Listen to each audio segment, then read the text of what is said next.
Welcome to the ultimate camera comparison between the iPhone 12 and the Pixel 5. And if you've seen any of the other camera comparisons on my channel, well, we're trying out a slightly different approach for this one. So let me know your thoughts on this new style down in the comments below. But with that said, let's get started. So kicking things off with video, and for the first time, the Pixel 5 is the first Pixel device from Google that allows us to record at 4K 60. The iPhone 12 is also recording at 4K 60, but this is nothing new for iPhones. But whilst resolution and frame rate might be the same here, general image quality, including dynamic range, is a different story altogether. Just take a look at how the Pixel is doing here in comparison to the iPhone 12. The darker areas of the image are darker, and the really bright areas of the video can sometimes be blown out.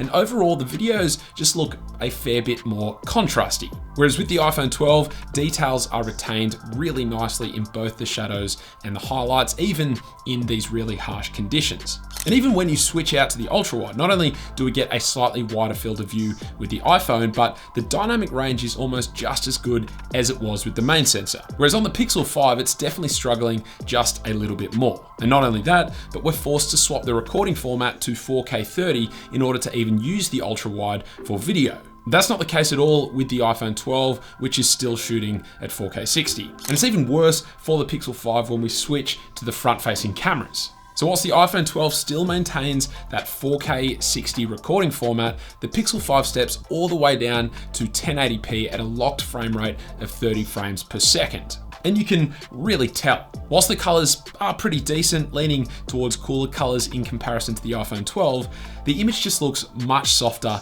in comparison. Now, the iPhone 12's selfie camera doesn't perform quite as well as its rear counterparts in regards to dynamic range. You can see it does struggle to retain both the really bright parts of the image at the same time as the darker parts, but overall, the image looks a heck of a lot nicer compared to the Pixel 5's. In terms of audio, well, your ears do the talking as I use each of the different cameras on these phones, so the main sensors, the ultra wides, and the selfie cameras, to thank today's video sponsor, NordPass. All right, so I'll be honest, a couple of years ago, I was using passwords that were just way too simple, and I was using the same ones across most of the websites that I had an account with. I did this pretty much out of laziness because I don't have a great memory at the best of times, and I couldn't be bothered trying to remember countless amounts of unique passwords across every account that I had. So that's where NordPass came in. NordPass is a new generation password manager that saves all of my passwords in their app, even my banking details if I wanted to. And all I need to do is remember one master password, and then NordPass does all of the other heavy lifting for me. In fact, I'm even able to use both Face ID on the iPhone 12 or my fingerprint on the Pixel 5 when I'm using the app on each of these phones, making the login process even easier. It features autosave and autofill, which means I no longer have to manually fill in or save my passwords each time I arrive at a login. And importantly for me, it also features a password generator, which means I was able to replace all of those really easily hackable passwords that I was previously using with secure and complex passwords. What's great is that it works on every device that I use: iOS, Android, Mac, Windows, and it even has extensions for most popular browsers as well. So if you're like me and you're in need of upping your online security, then go to nordpass.com/Sam Beckman or use the coupon code Sam Beckman at checkout to get 70% off plus 1 month of NordPass Premium for free. Now, when it comes to low light video with the Pixel 5, it's even worse. Admittedly, this is a really dark shooting environment. You probably won't find yourself recording many of these types of videos, but the Pixel 5 is incredibly grainy, and it's not a nice quality of grain either. It's super mushy, we've got a purple hue across the entire image, and whilst the iPhone 12's video is definitely still grainy, it's just far superior compared to the Pixel 5's video. But Google does have one little trick up its sleeve with video, and that's in regards to stabilization. So whilst both phones have general optical image stabilization, which you can see on screen right now, the Pixel 5 also has 3 new stabilization modes: active, locked, and cinematic pan.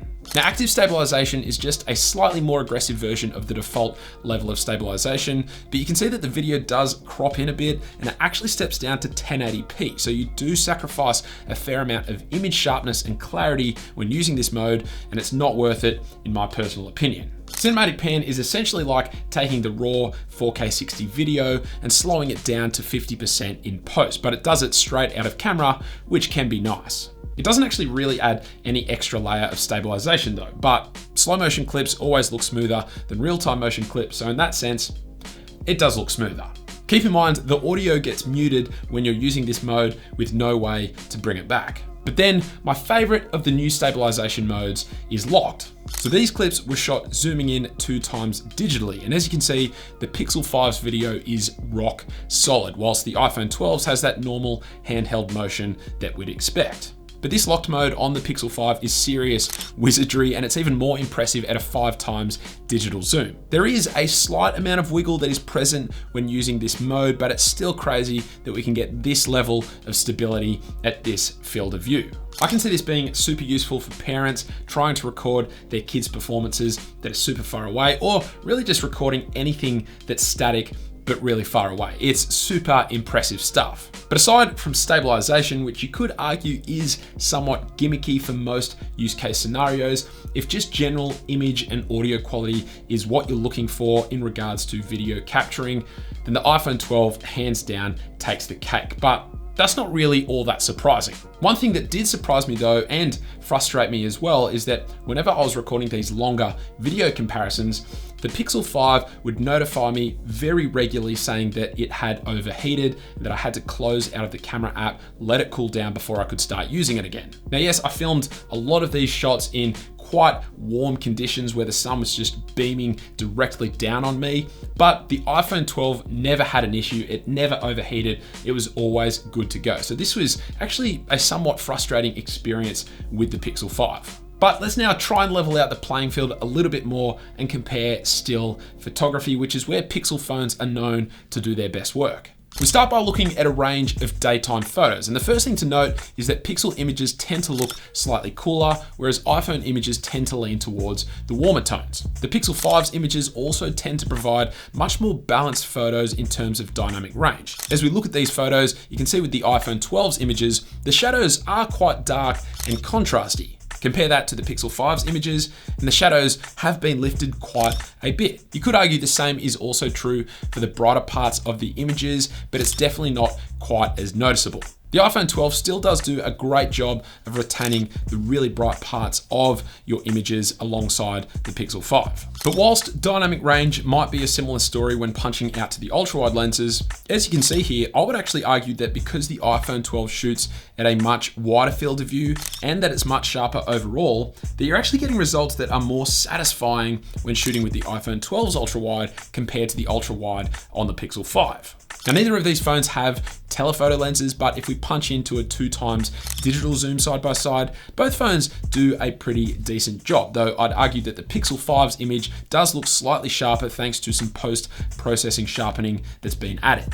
But then when we punch into a 7 times digital zoom image, this is where the Pixel slightly jumps ahead. It's got less of that digitally over-sharpened watercolor look compared to the mushier image taken on the iPhone 12.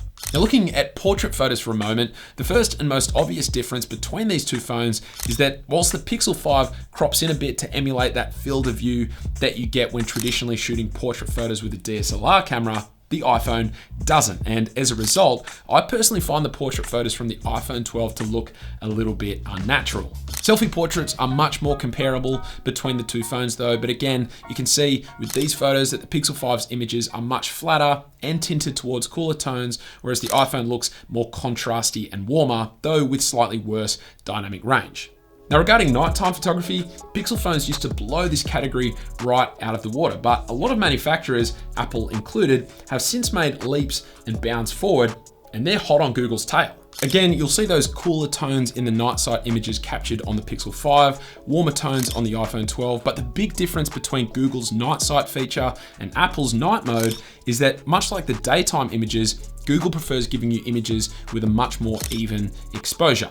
This means the darker parts of the image are brighter compared to the darker parts of the images taken on the iPhone 12. Now, the downside to this is that it can result in slightly noisier images in low light scenarios. And I will say that the images taken using Apple's night mode feature do look sharper, particularly those taken using the ultra-wide lenses. But the downside to Apple's night mode feature is that you have no control over its functionality. It's either on or off, and you can't manually switch it on or off yourself. And that means in some scenarios, you just can't capture enough detail. Whereas with the Pixel 5, whilst it does become enabled automatically, you can also override it and turn it on yourself should that be something that you want to do. You also get astrophotography mode with the Pixel lineup, which is where if the phone detects that it's locked off and on a tripod like this setup or something similar, then it will actually proceed to take long exposure images, usually of around 4 minutes in duration. The biggest benefit of this feature is when using the ultra-wide lenses. And you can see here that whilst the image taken on the iPhone 12 looks like straight garbage, the one taken on the Pixel 5 looks fantastic. The Pixel 5 also now lets you capture portrait photos using night sight, which significantly improves images that would otherwise be completely dark, as you can see with the images taken on the regular iPhone 12. So where does that leave us? Well, on the one hand, if you're someone who prioritizes video quality when choosing a phone, then it's an easy decision. Hands down, the winner is the iPhone 12.